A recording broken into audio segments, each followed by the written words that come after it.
connected. There's no connection back to us at all. And so it's everything that we do, proactive alerts, advanced diagnostics, all that is all through customer opt-in. The turn on and the turn off is done remotely or in the car, actually? To turn it on or off, it's done remotely. So if you reject the terms and conditions and say no thank you, then it's remotely turned off. To turn it back on in the future, you have to call in and go through a process with OnStar that can then reactivate it. But again, everything that we talk about here with connectivity is all through customer opt-in.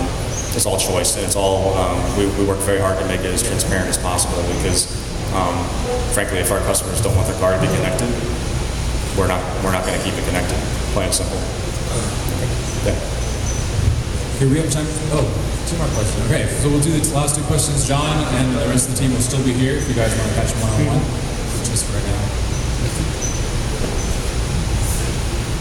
Two very quick questions. One, you talk about the in-car system being a software platform, and then you use the example of the security breach and sending patches to the car.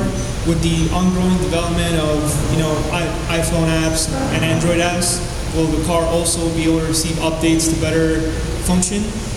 And then my other question was, we talk about 4G LTE and everything, and I was just curious what happens when you go to another country and take a nice road trip. Yeah. What happens with the connection? Yeah. So on your first question around software updates, a couple of ways to do that. So one, there's the idea of adding capability through phone integration, through CarPlay and Android Auto. That one's pretty straightforward. As Android updates their phone, because everything's powered from your device, so as they add applications that again have been certified, as they increase the capability, as they add enhancements, that all gets automatically driven off the phone into the system in the vehicle. So that one's pretty straightforward. The in-vehicle piece around how updates are done and given, the OnStar system has been doing remote updates for quite some time. As it relates into updating the infotainment system itself through what we call over-the-air updates, we haven't announced what we're doing with that or plans for that yet. And so when we talk about the updates here, it really is about through the OnStar system, it's about updating through the phone and then adding capability and new services. We're not talking about patching engine things, except with the exception of again, and that would be an update in the OnStar module, the idea of cybersecurity. That is a security update that we would issue like we always have with OnStar, but specific to the connectivity module, not the vehicle itself. Does that make sense? Yeah. Okay, good. Please. We're just having a conversation. When you all are detects a problem or a pending problem, if you will, am I notified? Is the dealer notified to notify me that it is? Is all the information? I'm asking like 3 questions. It's okay. I think I know where you're going, so it's okay. Is the car notifying me directly that it's detecting a fault by calling my cell phone? Is it calling a central system that you all have? Or is it, and then you notify the dealer? It's a close by dealer? How is that process work? It's a combination. A lot of it's really left up to how the customer chooses to be notified. One of the ways that customers are notified today, and I think one of the most powerful things we have, is what we call dealer maintenance notification, which is through OnStar where if it's time for an oil change, if it detects a problem at all with your vehicle, it automatically, if you opt in and say, my preferred dealer is X, Y, and Z, it'll automatically send that information to your dealer. Your dealer can take a look and then reach out to you to schedule time for you to come in. It's a very, very powerful tool, and it gives a lot of confidence not only to the customer, their car is getting taken care of, but helps forge that relationship with the dealer.